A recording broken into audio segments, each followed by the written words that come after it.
Hey everyone, welcome to the Tom's Hardware Podcast for today, May 9th, 2023.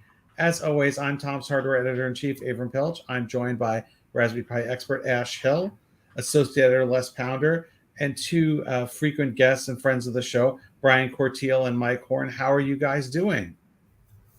Well, thank you. Yeah, good, thanks. Awesome. Been busy. So, yeah, I can imagine. So big event. The Cambridge Raspberry Pi Jam is back. Yeah, it was. It.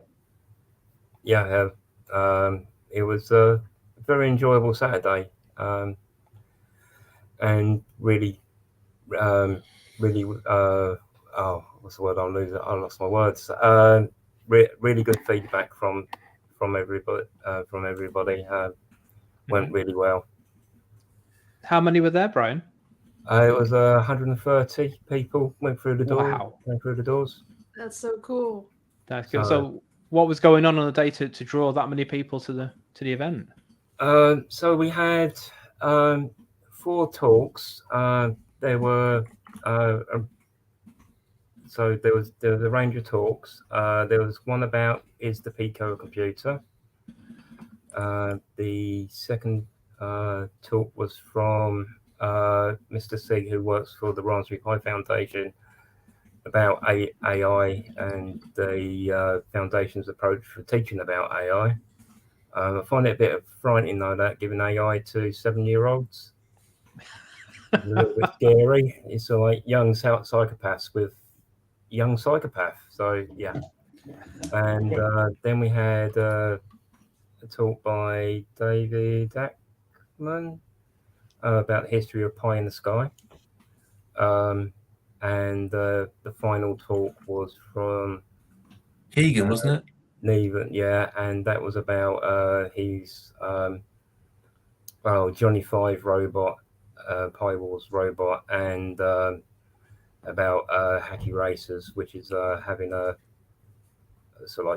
either remote controlled or autonomous robots racing. So so there were the talks.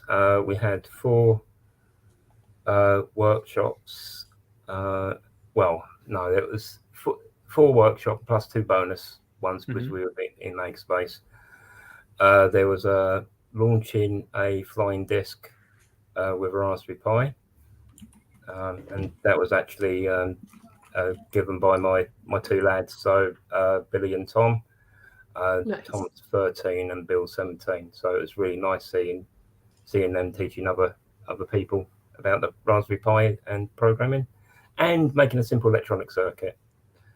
The next one, and then we had one about using the microbit to send animals across the airwaves.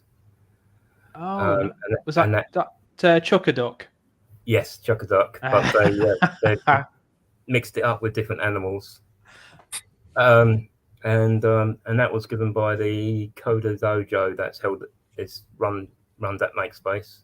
And then Mr. C gave 2 workshops. One was about AI, and the second one was about sort of a Pico 101. And then the 2 bonus workshops was a soldering workshop. So we had a badge made, which I should have brought one along with me. It was basically a robot that you could attach it to a Raspberry Pi or Pico and flash the eyes. And it also had a little base that if you wanted to stand it up and allow it to light up, it could all the time. And then there was a laser cutting workshop so people could design and cut a small key ring or a pendant. And then the next part of that is that we had a show and tell area. I think there was about 15 people. Yeah. showing different projects, and we had projects, all types of projects, and there was a good age range as well. We had some young makers showing their projects off as well. So, and there was everything from robotics to a automated parking system where it could register whether a toy car was parked in a garage or not. So sorry. I was just gonna say, out of all those workshops, what was the most popular? I think they were all sold out. So Oh, they're good. all popular. Brilliant. There was good feedback on all of them. So I think they were all well received. That's awesome. That's cool. Mike, you were there as a guest, weren't you? I was. So- I was there as a guest and also volunteering, just doing the front desk and that kind of thing. Oh, Well, so what did you see there then? What talks or what stalls or what show and tell did you see that you thought was pretty cool? I saw Dave Ackerman's talk on Pie in the Sky, and that was a real sort of nostalgia trip. Yeah. Because it was all about high altitude ballooning, and I love that stuff. I think it's one of the best things that has been done with a Pi. And he took us right back to using an original Raspberry Pi, but Model B was the original one with the USB removed to reduce the power. Yeah. And sort of taking us through all the different ways that they've managed to get photography down from the stratosphere and beating various records, and that was really, really good. It was nice to sort of revisit that and get an update on where he's been. That's very cool. So I have a question also about, you said there was one talk that was called "Is the Pico a Computer?" or something along those lines. What was the consensus? What was that about? Yeah. I believe the answer is yes. Jonathan, who gave the talk, sort of went back basically wandering through the history of computing from what he remembers, and the conclusion that because the Pico has a certain amount of memory and storage that more than some of those retro computers and more power, then basically yes, it is a computer with the right peripherals and circuitry added to it. I didn't know it was up for debate. Yeah, it's I think interesting what I you said. always find the Pico a bit like the microbit. You won't believe what you can do with it. Yeah. Definitely, yeah. We had River Raid played on a Tufty 2040 recently, an Atari VCS game from the 1970s. Yeah. And the Pico is infinitely more powerful. Well, not infinitely, but a lot more powerful than that machine was in the 70s. It's in the palm of your hand. It's like fantastic what you can do with it. So emulating old computers or consoles, basic machine vision, for something that costs about $4, £4. Yeah. It's brilliant. Yeah. I think the Tufty's a great board just for general development as well. If you're playing about with I2C and you want to get feedback, it's a package all in one. Very true. It's a nice piece of kit. All right, we've got a question from the audience. Kevin's there. Hi, Kevin. What projects are you working on at the moment? So this is a general question for all of us, I reckon. So we'll go with Mike. Mike, what are you working on at the moment? I recently picked this up again, little robot, little rover. And I found that I completely lost the SD card, which was really helpful when you are trying to get something running for middle of June and you're not about much. Yeah, it's got a Raspberry Pi 02 on it, and a Red Robotics Red board to do the motors and stuff. And I finally managed to get that working with a PS4 controller the other day. Oh, nice. And it goes like stink. So do you need the extra power of the 02W, or is it just because you've got it, you're going to stick it on there? I just happened to have it, and also I wanted to make sure that it wasn't the 0 that was causing anything like a communication breakdown. No, I understand that. So Brian, what are you working on at the moment? A number of projects. The latest one is we're building an electric vehicle, a hacky racer, with my boys, and that will have a number of different types of Raspberry Pi silicon on it eventually, doing battery maintenance and stuff like that. And one of the plans is to give the boys RF cards, and it will be programmed without how much time they get to drive the go-kart, depending on how much work they put into making it. That's awesome. Nice. So, but they also got the advantage that we'd be able to build power profiles and stuff like that for the go-kart. So if we say like EMF and it's not being raced, it'll be restricted to 5 miles an hour. Or if you let somebody drive it, you can sort of like say, well, you can only go up to 10 miles an hour or something. Yeah. Another project that I'm working on at the moment is that I'm converting a desktop R2D2 to be an R2D2 soundboard. So whenever you press a button, it'll make Astro Droid bleeps and whistles and All that sass. Yeah. Thing. And I'm just trying to work out how I can squeeze everything into the body because it's a little bit on the small side, but it's getting there. And the another project is that I'm working on a different variation of a Tiny 4WD. So my continual project. So I'm hoping that I'll be able to get it working with a Pico W using a PS4 controller. PS4, so Bluetooth. Yeah, but over Bluetooth, so there's no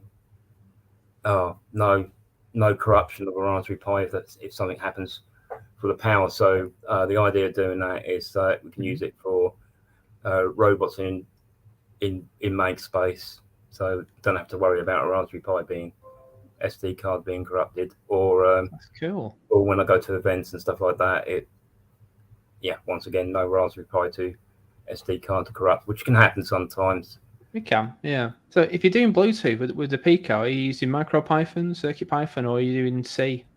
I'm hoping that it's going to be available for either MicroPython or CircuitPython because I prefer programming in that. But if I have to, I will resort to C. So Brian. I think that. Oh, sorry. Sorry. I was hoping I was going to see if the Arduino stack would work on the Pico as well to access the Bluetooth. So that would be interesting. It's early days at the moment.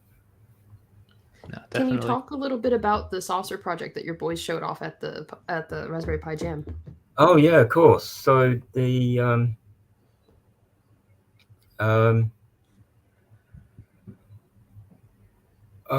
okay.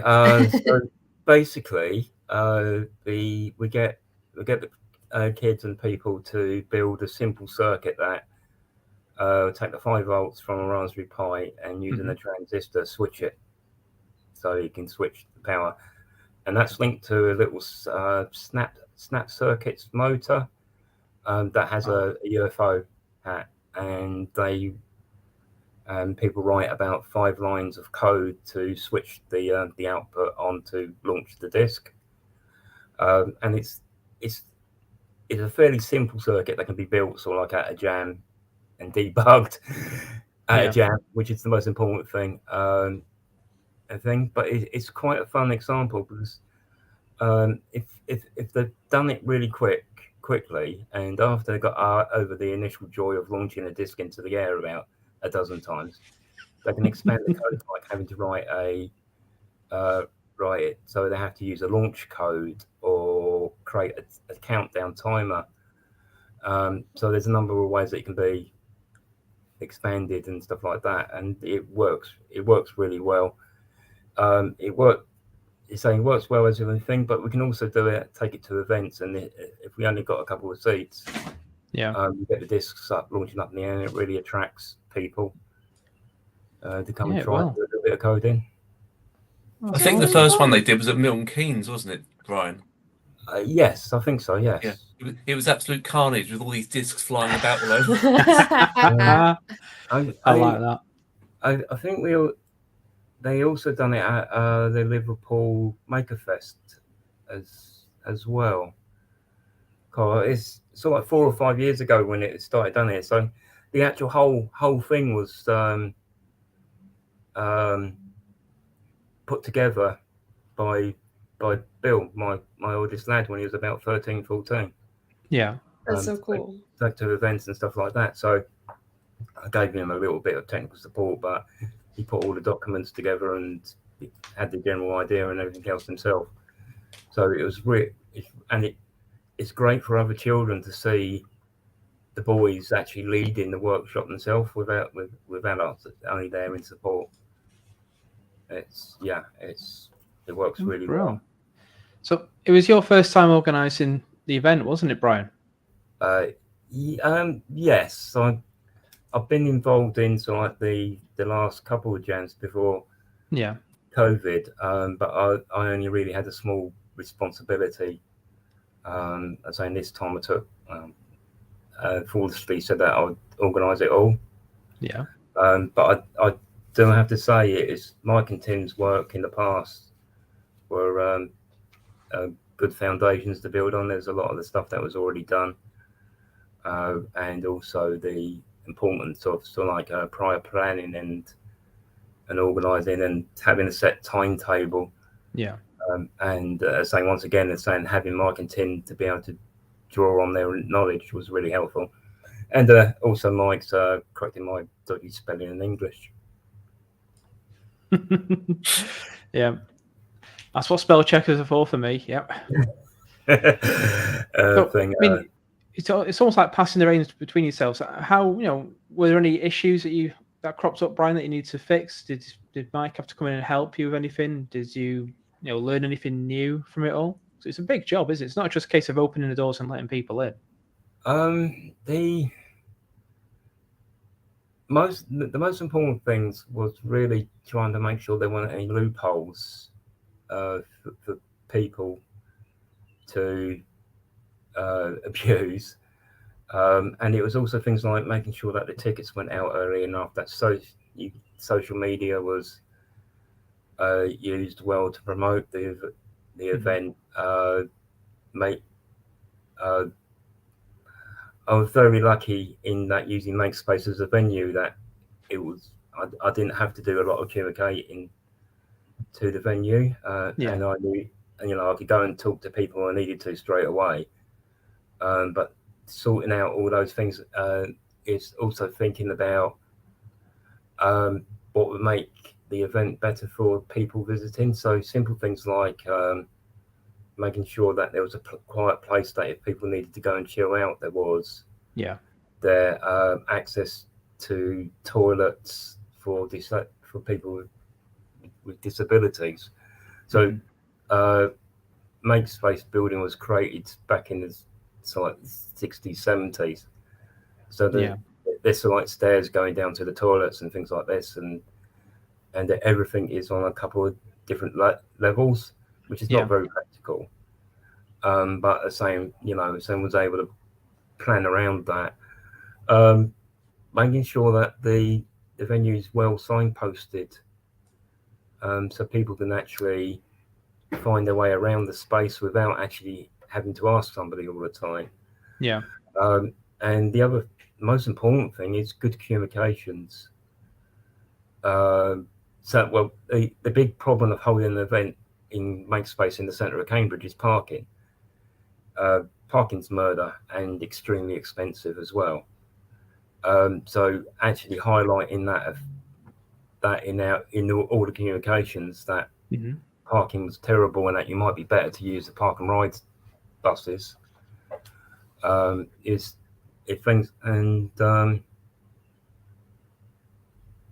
really understanding the audience, that the people that you're wanting to attract, and knowing hopefully what would work and what won't work. So that an advanced workshop on robotics is most probably not going to work in an hour and a half format of the workshops. And some of the things as well was important to plan out the day. So making sure that how many talks you could handle, making sure there's a nice gap in between in case your speaker turned up late, and also knowing that there was time in between the workshops for people to be able to change over and set up different workshops, and also having sanity checks on projects that people were bringing to make sure that they weren't having a skeleton power supply that had accessible 240 volts available for people to basically live mains to touch, and weren't doing anything really dangerous. And the other thing as well is making sure that the volunteers that you had were had a timetable, so they knew where they were going, and making sure that was easy to access as well. So yeah, I guess there's a lot more thinking about it than I realized thought about. Yeah. But would you do it again? Yeah, would you do it again? Yeah, I'll do it again. Good. I did have great support from the community, the community as well as a thing. So even though I was in charge and doing it myself, and Makespace gave me, especially Jonathan from Makespace gave me a lot of support on the day and up to the build up to it as well, helping with the going to and fro between like the Makespace director. So Makespace is volunteer run, but we have a board of directors that are responsible for all the health and safety and financial parts of Makespace. And without their consent, the Cam Jam wouldn't have been able to go ahead. That leads me on quite nicely, actually. A question for you both. If someone wanted to start their own Raspberry Jam, we've had a drought for a few years because of COVID. There's been no jams going on, so people are itching to go to an event. So, what's the best way for them to start? That's a question for you both. So, what do you reckon? Answer at the same time. Yeah. I would guess start small. Mm-hmm. I was lucky because I was building on what was already gone past and other experience, but I'm guessing that a small start where it's maybe just you're meeting up in a location that you got access to with maybe like 30-40 people, and then build it from there as your confidence and the thing. And I think it very much depends on what sort of format you want the jam to run in. Cam Jam is quite special, I think, in that it has the talks, the workshops, and the show and tell all on the same day. There's no reason why you couldn't have a Cam Jam where you just had the talks or the show and tell or workshop. It doesn't have to include all those elements. Yeah. Yeah, I'd echo that. We when we started Cam Jam, because there were two Cam Jams that were sort of before us when we started. I can't even remember who ran them.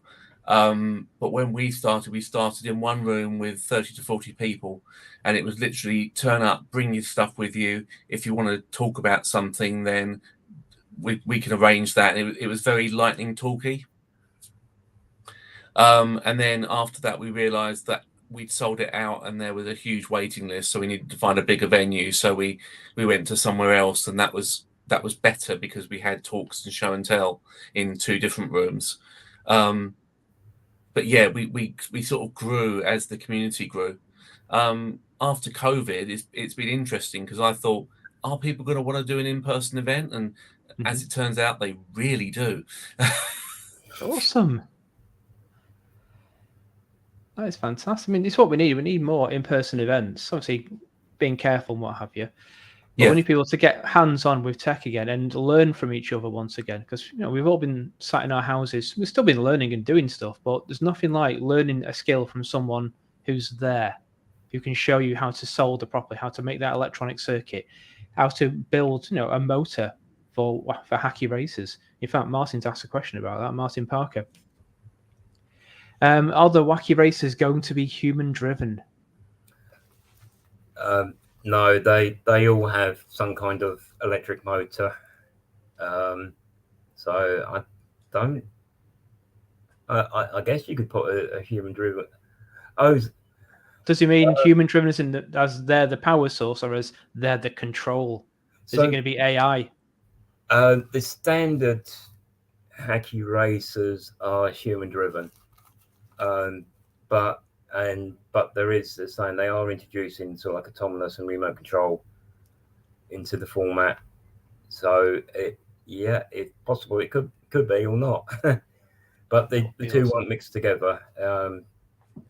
It either be human-driven races or the autonomous one. It could be like Mario Kart, where like you go against a computer.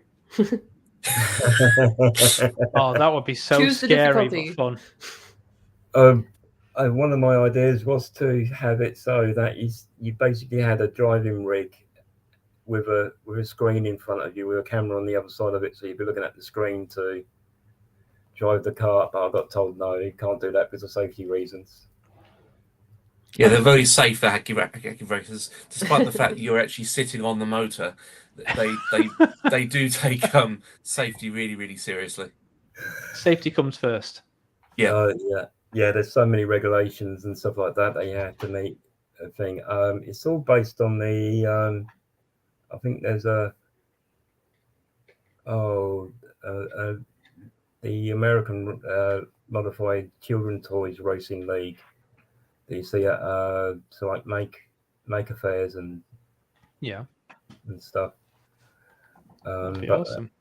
There's a little bit more freedom with the hacky racer format, but safety is the most important thing. You have to prove roadworthiness, track worthiness of your hacky racer.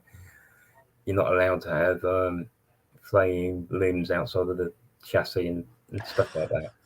No drive-by high fives. No. So what are some activities or workshops or cool things that you've wanted to introduce at Raspberry Jam that you haven't had the chance to yet? Maybe do as I said about advanced robotics. It might be fun to be able to do some like I've always fancied doing one where people put together a robot chassis that does line following, but you actually on the other half of it have to decorate it as like a parade float. That's So a fun idea. just show it that even though it's got a robotic chassis, you can actually make it do something else that is thing. But I think the biggest thing with that would be a time constraint, whereas that would most probably be 4 or 5 hours worth of work to be done. Yeah, me and Tim went into a school once to do a robotics workshop, basically taking the EduKit 3 and making a robot out of it and programming it on the day, and it took about 4 hours, I think it was. Yeah. Cool. Yeah. That's a whole ordeal. And other stuff, I don't know. Well, what about this? Is there anything that you've done in previous or that you've seen done at other jams that you've wanted to bring to yours? Most of the jams that I've been to, other than Cam Jam, have been pretty much doing the same sort of things where you flash an LED, get something to respond to a button, send tweets to Twitter or using the camera. It's a bit difficult to find something unique. It is, yeah. For beginners to do. That's another reason why I like my lads find this idea, builds find this one, because that is quite different from a lot of the things that you see at normal jams. There's 101 type of stuff. It's a stellar project, no pun intended. So yeah, it's I think some of the stuff going on with AI at the moment would make an interesting workshop. Mm-hmm. I didn't have a chance to drop into Mr. C's one, but I can see some of that being fairly interesting. And maybe having a hackathon type of format of actually and having that running through a jam could be quite interesting, especially at Makespace, where we got access to tools and equipment. So having build your own robot in a day, 8 hours. Maybe doing something like junk box where you're making robots out of rubbish. That's neat. That would be super cool. So speaking of super cool things, Les, you got something, a new device you've been messing with. Indeed, yes. So I've got the latest Latte Panda Sigma board. So I'm going to show you on the overhead camera what that looks like. There you go. So this behemoth here is the Sigma. It's a big board. So for scale, I haven't got a banana, unfortunately. So I've had to use a Raspberry Pi 4. There's a Pi 4 for scale. So it's a big piece of kit. And there's the Latte Panda 3 Delta, the previous model from last year. So the reason it's so big, really, is the fact that it's not an ARM CPU inside it, so it needs a lot of cooling. It's got a 13th gen Intel Core i5 processor, so 12 cores, 16 threads, 16 gig of DDR5 RAM as well, which is immense. My version as well has got a 500 gig SSD on the underside, a Western Digital Black, I do believe. And it's also got Intel Iris Xe graphics, 80 execution units. So it's a big piece of kit. Big piece of kit. It's also got a big price, $648. So it's a lot of money for the board, but you're getting a lot of power from this. So applications are for server. So it's got two 2.5 gig Ethernet ports here, Wi-Fi, Bluetooth, Wi-Fi 6E, I do believe. It's got Thunderbolt USB 4, so you can have an external enclosure for your graphics, and you can have, the best graphics you can, because you've got a 13th gen Intel CPU there. But I'm going to demo something just for a bit of fun. It isn't exactly the intended use of this piece of kit, but it demos how much power it's got. So hopefully this is going to work. Yep, let me just sign in with the keyboard I haven't got attached to the machine. You mean it does more than flash an LED? It does more than flash LED, yes. Oh. So let me just switch over to this so I can then log in. There we go. Best laid plans of mice and men. So you can see right now, Steam, and it's Stray, the video game. So I've got this set to play at 720p low settings. And this is streaming live as I'm playing it. So you're going to see how bad I can play Cat Simulator 2022. And there's no audio whatsoever on this, just in case there's any copyright issues. But normally there will be sound, quite obviously. So start a new game. I'm just going to let it just run so you can see what's going on for the moment. But this is all live from the Latte Panda Sigma. I'm doing no magic tricks with my machine. This is all live off that machine. Graphics-wise, it's low fidelity, but it's playable, and it runs pretty decently. It's not 60 frames per second, but you can run it quite well. So with this much power to run a game like this, and something a bit more powerful as well, I'm going to try Cyberpunk on it just because I can. You'd think there's a lot of power in there to actually do more meaningful things, such as AI. Yes, that's possible. Server tasks, yeah, more than possible. Desktop replacement, robotics, anything where you need just a bit more power to do something. So Raspberry Pi is great for just embedded stuff, and you need low power is in low CPU power, but also low power draw. But what happens if you need something with a bit more grunt just to get around? So here we go. I'm playing Cat Simulator. I'm going to have a fight with my friend here. And this is all from Latte Panda Sigma. Not from my desktop whatsoever. It's running Windows 11. So it's because it's an x86 machine, I can run whatever OS I choose. And yeah, I put Windows 11 on. And here we go. But it can, as Ash alluded to a moment ago, it can also do Arduino stuff. So you'll see the flashing LED there. That is not connected to that Latte Panda or that Pi. It's connected to the Sigma. The Sigma has got an Arduino Leonardo built into it. So it has an Arduino board built in. So I've got this immensely powerful CPU. I've got a decently powerful GPU. And I've also got an Arduino that I can connect things to. So I could connect it to robotics chassis and build stuff with that and have this as the controller for the brains and also the brawn. But there'll be a full review coming up soon on this. It's a nice piece of kit. I do like it. Kev's asking the question now. How much is a Latte Panda setup?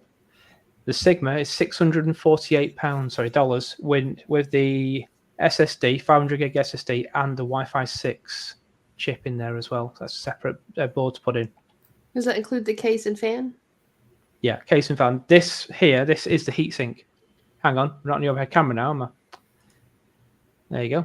That there is all integrated into it. So it's actually touching all the chips that need to be cooled. There's also a heatsink on the bottom as well. How am I going to pick this up? Let's work it out. Underneath there, that big slab of aluminium there is to cool up to 3 NVMe SSDs. Cool. Nope. Exactly. But massive piece of kit, lots of power. I'm going to have some fun playing around with this. More than just Stray. Yeah, I tested the Ascent as well earlier on, and I didn't last 5 minutes in that game. I got killed pretty quick. So not because of hardware limitations, just player error. it was player limitations rather than hardware. So I put Cat Simulator on just to play that instead. It's a bit more gentle. Very cool. So, well, Ash, did you have something you want to show, or do you want me to talk really briefly about my my new AI transcription project? I think you should talk about yours. All right. So this is something I've been working on. It may work on a Pi, but it definitely works on a PC, and it definitely benefits from discrete graphics. So we've all been there. You have something like a YouTube video, or maybe you recorded an interview with someone, and you want to get it into text. And maybe you don't just want to get it into text. Maybe you want to get it into text that shows like who said what, not just a plain transcription. And if it's not in English, you want it to be translated, all that stuff. So they're OpenAI, the company that makes ChatGPT, also makes a free to download model called Whisper AI.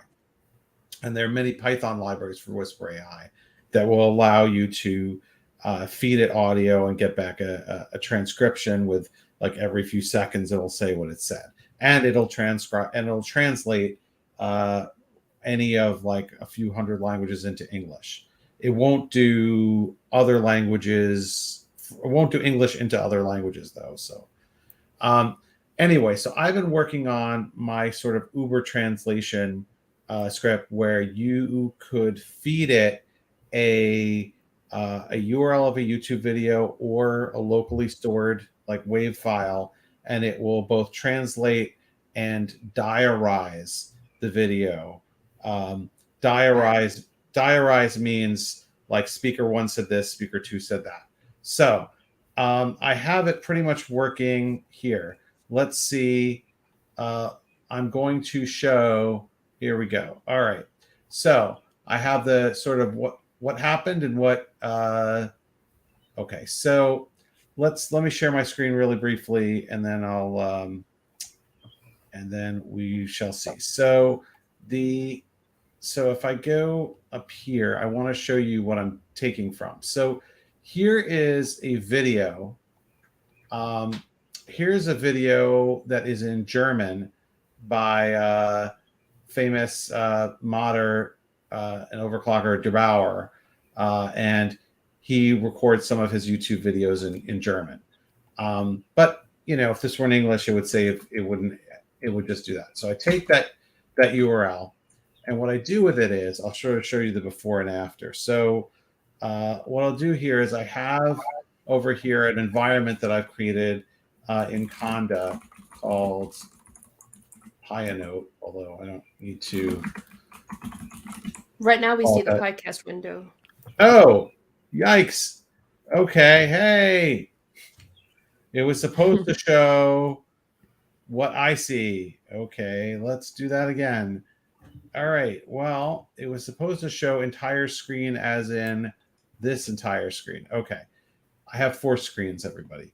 There we go. So over here is a YouTube video from Gerbauer. It's in German. And let's say I wanted to get this transcribed, right? So I would go into my environment here and I would type Python. I call the file test, but I'll make it fancier when I release it. I'll put my, I should have the HTTPS here. I'll put my video URL here.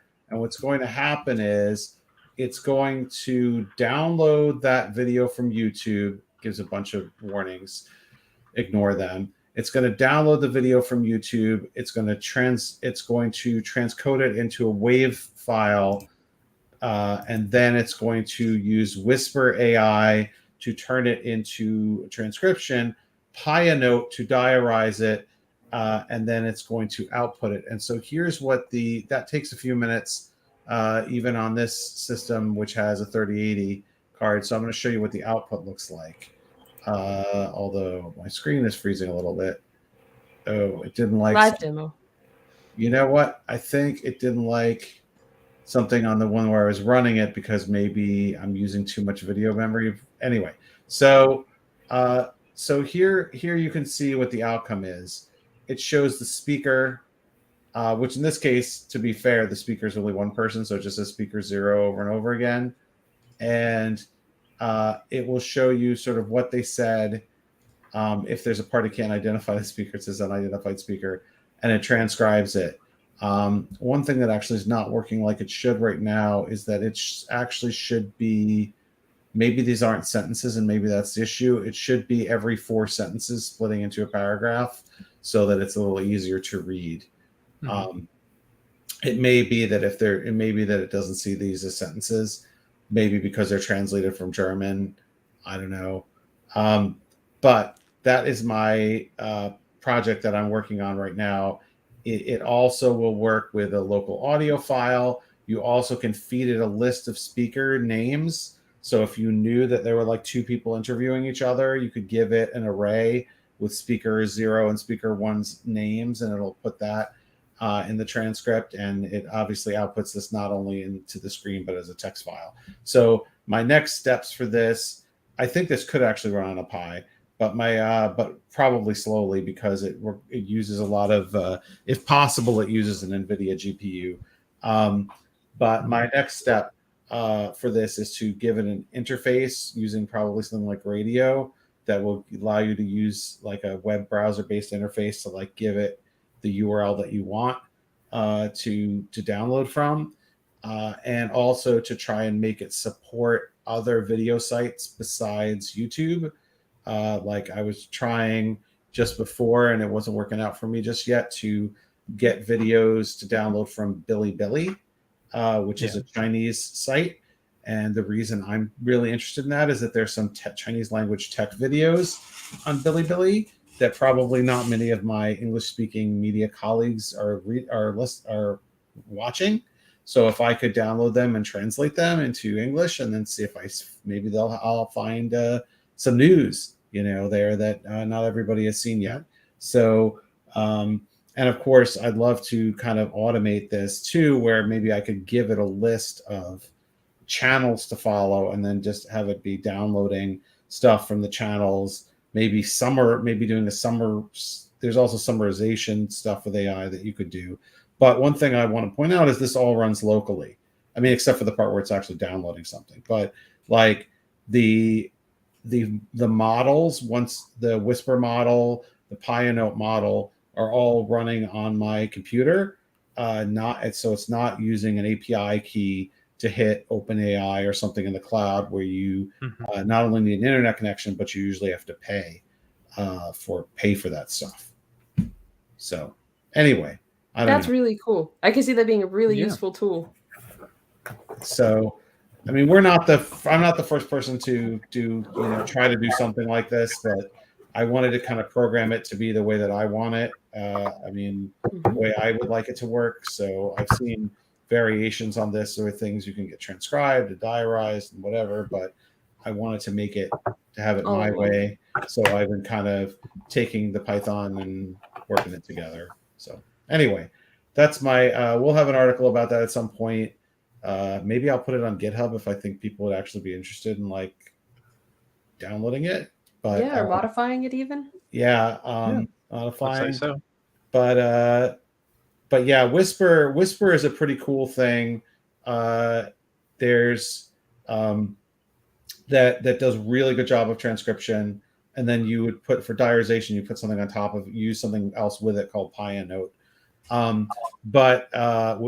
There's a lot of free AI. Of course, everyone is very, including me, is legitimately concerned about what it's, people misusing it, people using it for plagiarism, people taking away people's jobs to it having all kinds of false information.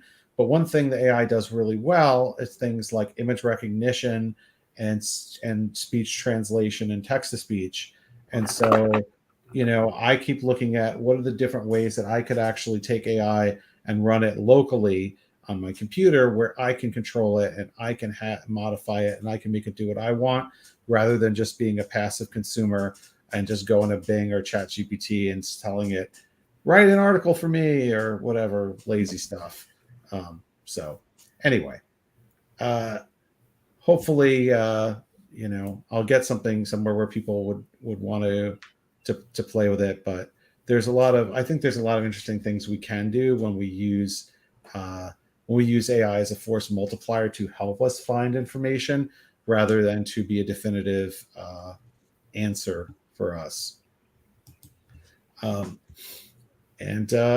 Anyway, I'd really like to thank Brian and Mike for joining us and everyone for watching and listening. We will be back again next week on the 16th at 2 p.m. Eastern, 7 p.m. UK time. And we look forward to seeing you all there. Bye, everyone. Bye.